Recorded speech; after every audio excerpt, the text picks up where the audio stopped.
Annyeong, it's Mikey here, and welcome back to the channel Mikey Techs. Now, as you guys can always see in the background of my videos, I have so many different keyboards. And overall, the biggest question is going to be, do you need to spend a ton of money to have a good desk setup? Especially, specifically focusing on keyboards and mice. Now, I'm gonna kind of go over with you guys in terms of like what I've tried from the range of like super budget all the way up to like high-end things that I've tried, and kind of give you guys my idea between is it really worth it or not. So please, before we go into it, make sure to like and subscribe to this video, and make sure to like and subscribe to this channel, and of course we're gonna go in and literally see the things that I've tried. So the first of all, super high-end keyboard that I have in terms of gaming is going to be right here. So this is my Wu-Ting 80HE. This is quite a pricey board, as you can already tell, right, with like the zinc case and custom keycaps on there, and I've also changed up these switches as well. There's something different. This is not going to be a cheap board. This in total, with everything changed, like with the case and everything, because I had to buy separate cases for this board, would have cost anywhere like $600-$700 with the switches and everything, if you really consider the price range. We're gonna have to really, of course, go in, like, let me go into the website for you guys to really check and see like what I'm talking about in terms of this pricing and like how the build is in terms of like the specs and stuff. So let's go into that first.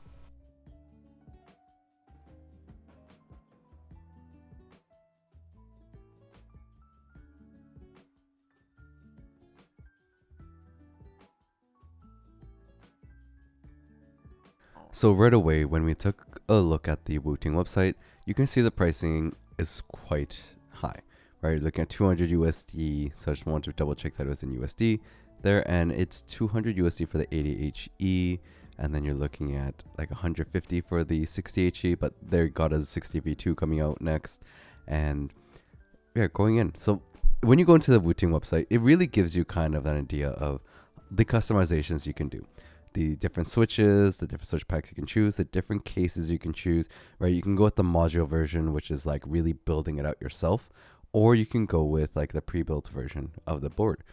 So you can even see it there. They provide many different keycaps that you can choose from, right? There's like different layouts as well. So, you know, depending on like Japanese layout or ISO, ANSI, you know, different things that you might want to see. Even the cases have different colors. They have the raw, the white, the black, and all these different switches. There's from like the Geon Roy G to like the Leica Taiken. So many different things that you can do with this board, which is really cool, right? But it is expensive, right? You're spending that kind of extra cash for this thing.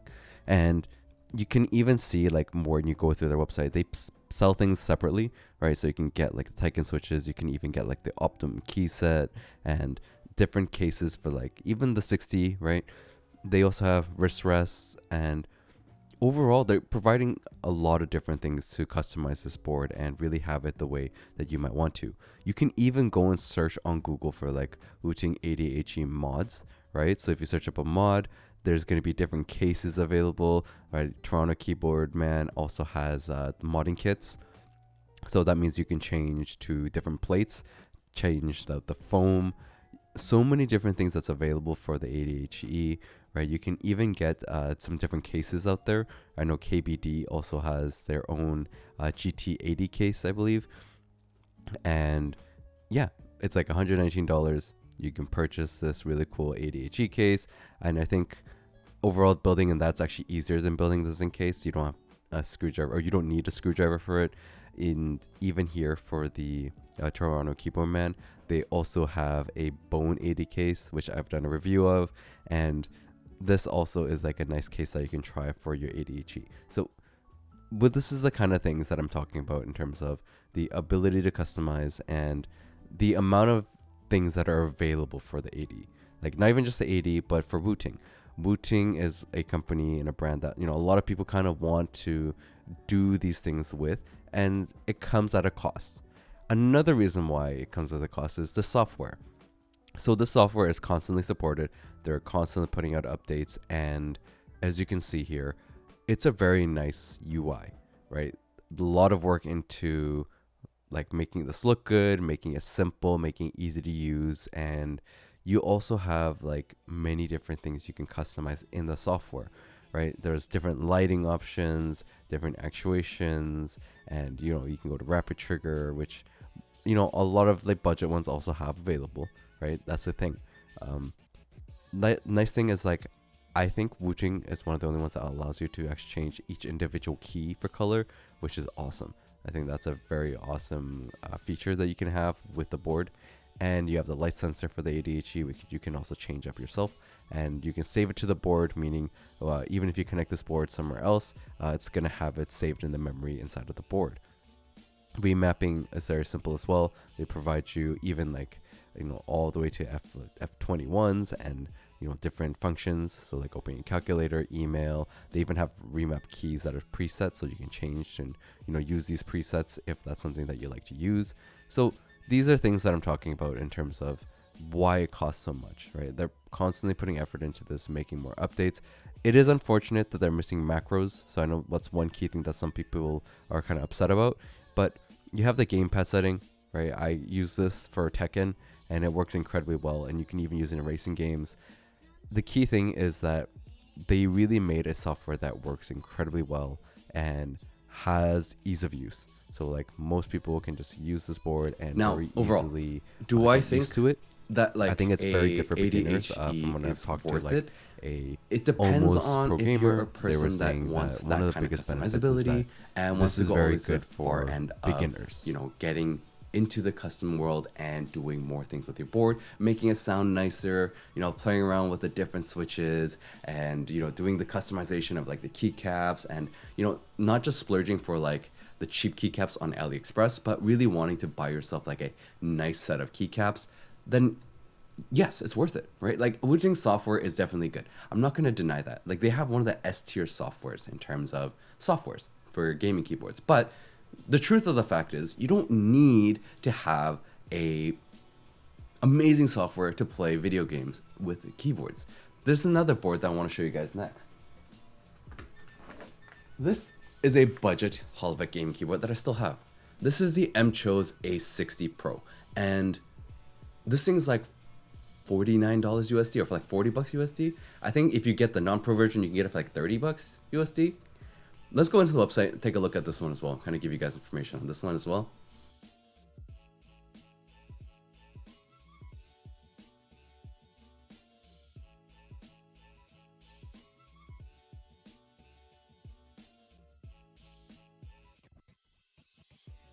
Now looking at the Mchos. So this is a very budget board, right? You can see there it's on sale for 35 USD. Very good budget keyboard, very good price, right? Something that's a lot more affordable for people. You know, if you worked a part-time job, you probably work about 2 hours and then you'd be able to afford this keyboard. Now, it still has a lot of the somewhat customizations, meaning you can still change the switches out, so many switches available. You will not be able to change out the case though, because there aren't really any cases that fit this board the way that the USB port is. Unfortunately, it's not placed in the same place where the Wooting is, so even though it's a 60%, it's not actually going to fit in terms of the case. And do you need an amazing case? No, of course not.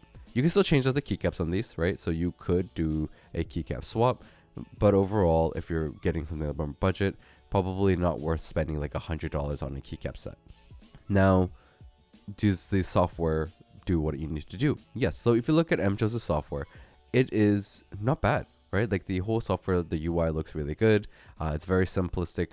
Mostly, you can do these different creations of like the profiles, though there isn't really a key for changing profile, which is unfortunate.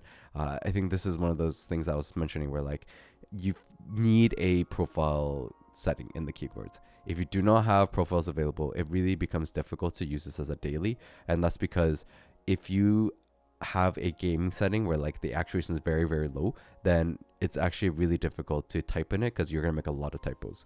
But as you can see here, you have advanced keys, you have Rappy, Snappy, Snap Tab, like Mod Tab, SOCD, Dynamic Keystroke. Everything is still available. You even have macros available, and this is a software that pretty much does everything you need it to, right? This is why I said that even budget Hall of Fame gaming keyboards is going to do everything you need it to do. You don't need something more. It's going to be just enough for everything.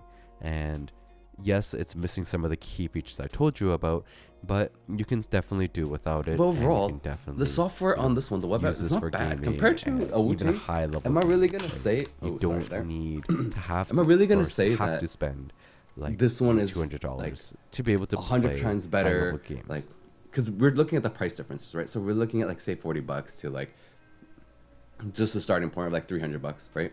So if we have 40 to 300, that's like almost 10 times the price. Almost, not fully, almost. Is this going to beat like, does this beat this one by that much, by 10 times the amount?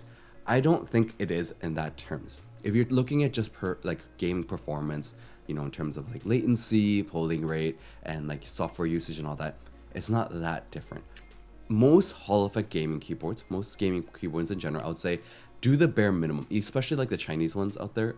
They'll do the bare minimum for you. So like you can set them up, have all those things going, but keep in mind though, you want to make sure that you get the ones with the different profile settings, because Hall of Fame gaming keyboards, if you don't have profile settings, it's really annoying because you have specific actuation settings that you have that you don't want it to be the same when you're typing. It's actually going to affect your typing and it's not going to be great.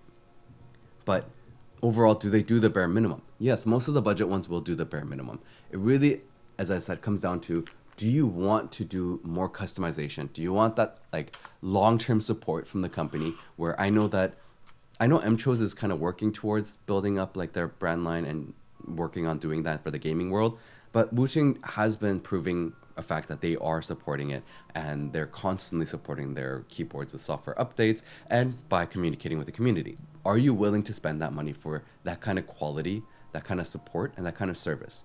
And do you need it? No, but I'm just letting you know, like overall, I would still buy a nice Wuting board over a very budget board, but that's because I personally like doing the customizations and it's fun for me.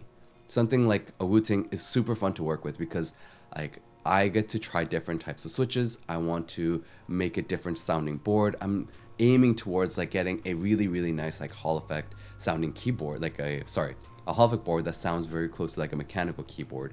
But overall, if I was on a budget and I didn't want to spend a ton of money on a keyboard for gaming purposes, I would definitely just go with something like an Mchos and be happy with it, because it would be more than enough. Because this one also actually sounds pretty decent. So it's not like it doesn't sound good, but definitely it comes down to your own personal preference of what are you aiming for your goals. And if your goal isn't, I want a customized board that is for just me, then you should go with the more budget route. But if you want a long-term supported, customizable gaming keyboard that would pretty much be like your one in everything, yeah, I think definitely you should check these out for sure. And of course, I'll have the links in the description for both boards. You can go check it out. I actually am a partner for Wuting, but my opinion for these things is going to be try to be unbiased as possible. And hopefully I can help you guys, save some money where you want to save money, and help you guys to figure out if something's worth spending the extra money, if that is something you're looking at. So please make sure to like and subscribe. I really hope this video helped you guys to see, is it worth it spending that kind of money for extras, or is it not? And hopefully I can keep helping you guys in terms of finding a good direction to spend your money in terms of the gaming world.